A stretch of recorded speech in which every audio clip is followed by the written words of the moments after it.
Hello everyone, আশা করি তোমরা খুব ভালো আছো। লাইভ লেসনে তোমাদের অনেক অনেক স্বাগত। আজ বুধবার সারাটা দিন কি করছি না করছি সবটাই তোমাদের সাথে শেয়ার করতে থাকবো। তো পুরো ভিডিওটা দেখতে থাকো, আশা করি ভালো লাগবে। বাইরের কাজবাজ কমপ্লিট করে এখন এসে ঘরে বসলাম, আর শরীরটা না হঠাৎ করে দেখছি একটু খারাপ খারাপ লাগছে, তাই কিছুক্ষণ একটু স্থির হয়ে বসেছিলাম চুপচাপ। তো এবার বোঝোকে ডেকে তোলার পালা, নয়তো তো একদমই উঠতে চাইবে না। তাই জন্য এই যে টেনে টুনে গা থেকে চাদর সরিয়ে তারপরে ওঠাতে হয়। প্রতিদিন ঘুম থেকে ওঠার পর বিছানা ছেড়ে আগেই চলে আসে মায়ের কোলে। যাই হোক, সেটা তোমাদের সাথে শেয়ার করা হয় না, আজকে শেয়ার করলাম। তো এইভাবে কোলে এসে কতক্ষণ কোলের মধ্যে একটু আদর খাবে, জড়িয়ে ধরবে, এই কিছুক্ষণ কোলে থেকে দেন তারপরে কোল থেকে নেমে এখন ফ্রেশ হতে গেছে। আমি এই ফাঁকে বিছানাটাকে গুছিয়ে নিই।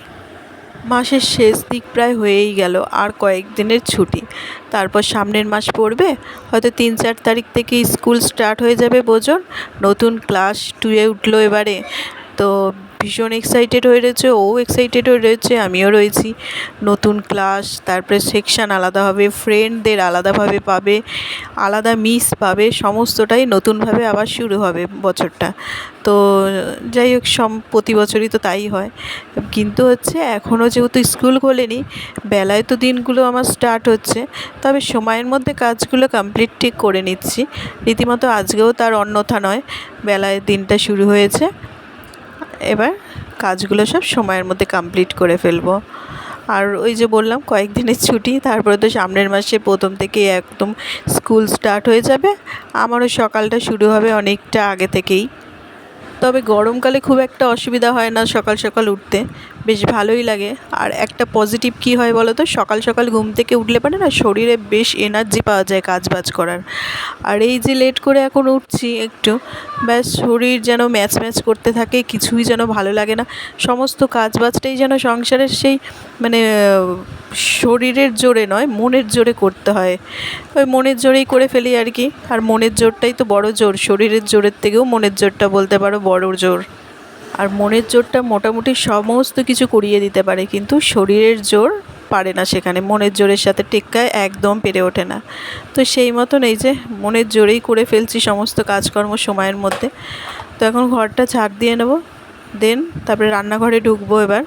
তো এই দেখো, রান্নাঘরে এসেই দেখি দুটো একদম শিঙি মাছ হাঁড়ির মধ্যে রাখা রয়েছে। আর এখানে তো বেশ বড় একটা বাটির মধ্যে, বাটি বলতে পারো গামলা মতন, তার মধ্যে 1 গামলা মতন বাটা মাছ রয়েছে।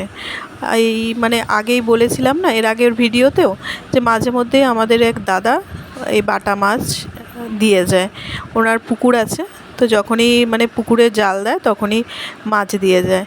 তো আজকেও সেই মতন গাদা মাছ দিয়ে গেছে। তো এত মাছ আমাদের পক্ষে কেটে ওই খাওয়া সম্ভব নয়, তাই জন্য কী করি বলো তো, অর্ধেক মতো রাখি আর অর্ধেক পাশের এক দিদির বাড়িতে দিয়ে দিই ওদেরকে। তো এবারও তাই করব। তাই এদিকে আজকে আর এই বাটা মাছ বা শিঙি মাছ কিছুই রান্না হবে না, কারণ আজকে মনোজ বাজার থেকে নিয়ে এসেছে মাটন, তাই আজকে মাটন হবে। তো ওই মাছগুলো সব কেটে কুটে পরিষ্কার করে নুন হলুদ মাখিয়ে ফ্রিজে রেখে দিতে হবে। তারপরে আজকে সকালবেলা একটা তো দুর্ঘটনা ঘটেই গেছে, হঠাৎ করে খেয়াল পড়েছে, দুর্ঘটনাটা আজকে ঘটেছে না, 2 দিন আগেই ঘটেছে, কিন্তু আমরা কেউ টের পাইনি। ফ্রিজটা খারাপ হয়ে গেছে, হঠাৎ করে পচা বাজে গন্ধ বেরোচ্ছে সকালবেলা। তো কোথা দিয়ে বেরোচ্ছে কিছুই বুঝতে পারা যাচ্ছে না। তারপরে ফ্রিজ খোলার পর দেখছি বাজে একটা পচা গন্ধ বেরোচ্ছে। তো ডিপের মধ্যে তো রীতিমতো মাছ ছিলই অনেক রকমের, সেই মাছগুলো পচে গন্ধ বেরিয়েছে, ডিপটা একদমই চলছিল না, নষ্ট হয়ে গেছিলো। পেছনে মনে হয় ইঁদুর ঢুকে এই প্রচণ্ড লেংটি ইঁদুর হয়েছে বাড়িতে, আর সেই ঢুকে কোথাও কিছু একটা করেছে, তো ডিপটা একদম কাজই করছিল না। দেন আবার মিস্ত্রি রাখা হলো, দিয়ে ফ্রিজটা ঠিক করে দিয়ে গেল। তাই জন্য বাটা মাছগুলো আবার ফ্রিজে ধুয়ে পরিষ্কার করে রাখা হয়েছে। আর এদিকে সকালবেলা তো যাই হোক খুবই খারাপ লাগছিল, কতগুলো মাছ সব নষ্ট হয়েছে। কাতলা মাছ ছিল, ভোলা মাছ ছিল, গঙ্গার চিংড়ি মাছ ছিল, এইসব মাছগুলো পমফ্রেট মাছ ছিল, আর মাছ ছিল, মানে অনেক মাছ নষ্ট হয়ে গেছে। আর কি করা যাবে বলো। তো এদিকে দেখো, ওদিকে নিম বেগুন করলাম, আর নিম বেগুন যেহেতু মনোজ খায় না সেহেতু ওর জন্য পটল ভাজা আর কাঁকরোল ভাজা করেছি। আর এবার মাটনটা করব। আজকে আবার সে কোন সকালবেলা কারেন্ট গেছে, সে কিছুতেই কারেন্টটা আসছে না।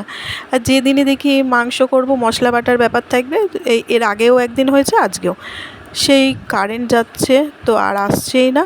আবার সেই শিলে সব মশলাগুলো বাটতে হচ্ছে। আর মাংসর মশলা একেই তো একটু বেশিই হয়, সেগুলোকে আবার শিলে সব বেটে আলাদা আলাদা করে রেখে দিয়েছি। তবে শিলে বাটা মাংসর টেস্টটাই কিন্তু অন্যরকম হয়। তো মিক্সিতে আর বাটা যায়নি, কারণ কারেন্ট নেই যেহেতু। তবে টেস্টটা আজকে একটু ভালোই হবে মনে হচ্ছে, যেহেতু মানে শিলে বাটা মশলায় রান্না হচ্ছে। তো চলো এবার জমিয়ে মাটনটাকে রান্না করে ফেলি। আজকে আর মাটনের ঝোল করব না, বেশ অনেক দিন পাতলা ঝোল খাওয়া হয়েছে, আজকে একটু কষা কষা করে করব। তো এবার করে ফেলি। তো এদিকে মাটনটা করতে করতে মনোজ আবার আখের রস নিয়ে এসছে। এই বড় এক গ্লাসের, স্টিলের গ্লাসটা দেখেছো, বিশাল বড়, কিন্তু সামনে থেকে দেখলে পরে ভালো বোঝা যায়, অনেকটা বড় সাইজটা। তো এর এক গ্লাস আখের রস নিয়ে এসছে, সবাইকে দিলাম। দিয়ে এই যে আবার চলে এসে মাংসটাকে কষানোর জন্য, কারণ কষানোতেই টেস্ট আসল। তো যত ভালো কষাতে পারবো তত ভালো টেস্টি হবে। তো চলো এবার ভালো করে জমিয়ে আগে কষিয়ে নিই মাংসটাকে। আর মাটন হলে পরে সেরকমভাবে আমাদের বাড়িতে রান্নাবান্না আর কিছু করার প্রয়োজন হয় না, ওই আনুষঙ্গিক দুই একটা জিনিস করলাম, ব্যাস হয়ে গেল। তো এদিকে দেখো মাটনটা বেশ ভালোভাবে কষানো হয়ে গেছে, তেল ছাড়তেও শুরু করে দিয়েছে। আর দেখতে কিন্তু দারুণ লাগছে কষানো, মনে হচ্ছে এই অবস্থাতেই রেখে দিই, কিন্তু মাটন তো আর এই অবস্থায় রাখা যায় না। তো এই যে সিটি দিয়ে ব্যাস তারপরে নামিয়ে নিয়েছি। দেখো দেখতে কিন্তু ইয়ামি হয়েছে। তো চলো এখন আর বলা যাবে না খেতে কেমন হয়েছে, তবে দেখে মনে হচ্ছে খেতে ভালো হবে, খাওয়ার সময় বোঝা যাবে কতটা ভালো হয়েছে। এখন বাজে বিকেল 4টে, না 4টে না 4:30 মতো বাজে। তো এখন রেডি হয়ে নিয়েছি, তিনজনেই রেডি হয়ে নিয়েছি, এখন একটু বেরোবো। আসলে যাব হচ্ছে এক জায়গায়, বোজোকে ভর্তি করব বলে সেখানে কথা বলতে যাব। তো কোথায় সেটা তোমাদের পরে কোনো ভিডিওতে বলবো, আগে ও ভর্তি হয়ে নিক তারপরে। তো সেখানে কাজকর্ম মিটিয়ে বাড়ি চলে এসেছি। তো যাই হোক, কথাবার্তা বলে এসেছি, মোটামুটি ফাইনাল করেই এসেছি। আসলে যত বড় হচ্ছে এবার নতুন নতুন করে জীবনের পর্বগুলো শুরু হবে আস্তে আস্তে। তো চলো আজকের মতো ভিডিওটা এখানেই শেষ করছি। যদি ভালো লেগে থাকে অবশ্যই লাইক, শেয়ার অ্যান্ড সাবস্ক্রাইব করে দিও। আর ভিডিওটা কেমন লাগলো অবশ্যই একটা কমেন্ট করে জানিও। তাহলে আবারও ফিরে আসছি নতুন কোনো ব্লগের সঙ্গে। ততক্ষণের জন্য টাটা, বাই বাই।